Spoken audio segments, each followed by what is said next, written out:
Good evening, my fellow Americans. It's great to be with you. A special shout out to Kansas over there, my good friends from Kansas. You know, I had the incredible privilege to serve as President Trump's CIA director and Secretary of State. It was my greatest honor to work with him every single day to serve you, the American people. Now you all are paying attention, so you know what the Trump administration achieved, but it's worth going through a few of these accomplishments. Let's start with this. There were no new American wars.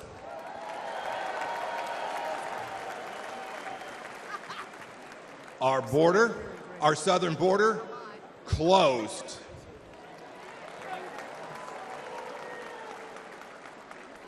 It may seem like a long time ago, but when we took office, there were people's heads being cut off at the beaches.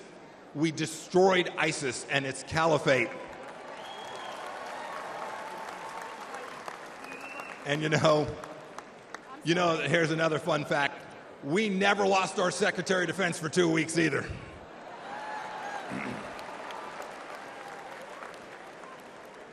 You'll remember, for those 4 years, the evil of Vladimir Putin was held at bay.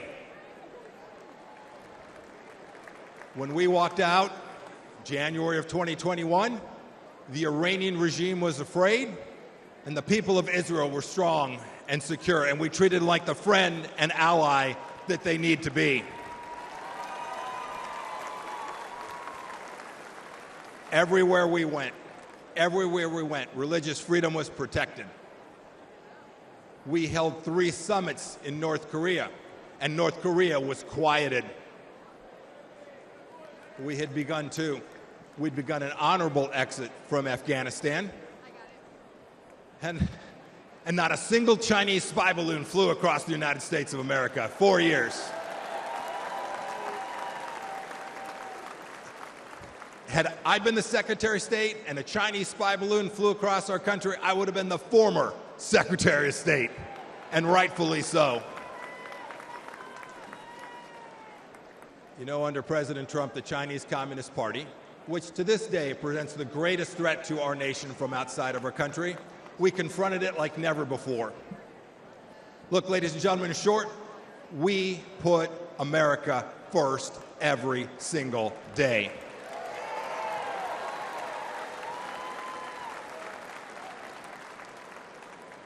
"42 months on, what has Joe Biden and Kamala Harris done? And their leftist handlers, what have they delivered to us for security and prosperity? Almost nothing. Let's start with this. You saw some of them last night. 13 new Gold Star families from Afghanistan. As an Army veteran, I want to speak to everybody who served in Afghanistan. I'm disgusted by the Biden administration's incompetent pullout from that country.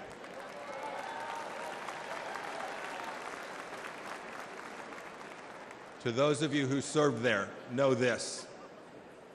Know that your service was honorable, that you saved American lives, and that the Pompeos love and admire you for what you did for America. Thank you, and God bless each and every one of you.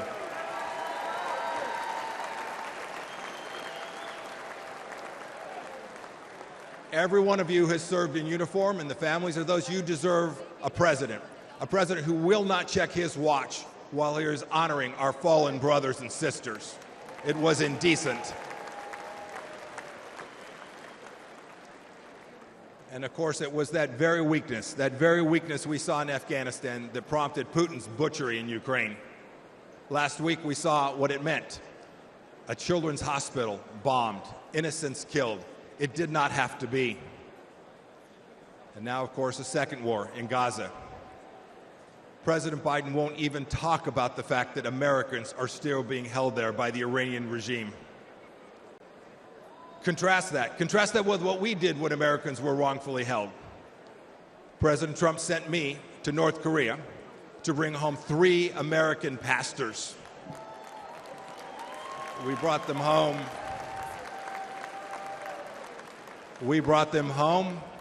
Along with dozens of other hostages, and we did so without paying one single penny to the terrorists.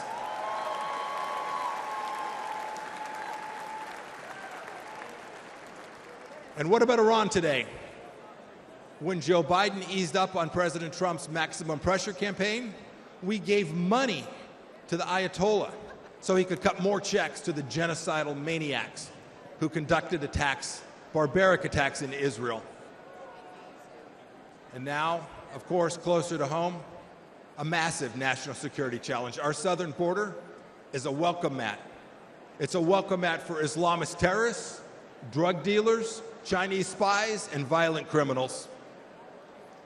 Ladies and gentlemen, President Biden sold out our citizens and our security and our sovereignty, and we need to get it back, and I am confident that we will get it back. I had this incredible privilege to serve as your top diplomat. I saw how the world always looks to our nation as the unrivaled example of what a free society should look like. But unfortunately, President Biden struts the global stage. Maybe I should say he shuffles the global stage. He talks a big game about American values. But what's he done at home? What's he shown the world? What have he and his leftist base actually shown other nations? He's censored free speech here at home. He's put woke into the military that I and you so desperately love. We must reclaim it. He put it in our schools as well. He's weaponized the justice system against our political opponents. And even to this day, as we sit here today, he and Vice President Harris are providing appeasement to the pro-Hamas radicals on our streets here inside the United States. And even worse, today this administration treats illegals better than our own citizens. That is indecent. And the entire administration has failed to tell us the truth that we all know and is so dangerous to our nation. The truth that Joe Biden can't handle that 3 a.m. phone call. Indeed, he won't take a phone call after about 4 p.m. My call to you tonight is really straightforward. It's really simple. We can't trust the Biden administration, and that means we have work to do to uphold American values. It is up to those of us in the room tonight and those of you watching tonight. Donald Trump will every day, I saw it firsthand, he will put America first. So let's do what's right and what's important. Let's elect a president who isn't ashamed of our nation and will never apologize for our country. And when we do, we will put a strong America First leader back in the White House. We'll re-elect Donald J. Trump, and we will make America special, exceptional, and of course, great again. Thank you. God bless you. God bless our veterans and the United States of America. Thank you all. Thank you so much.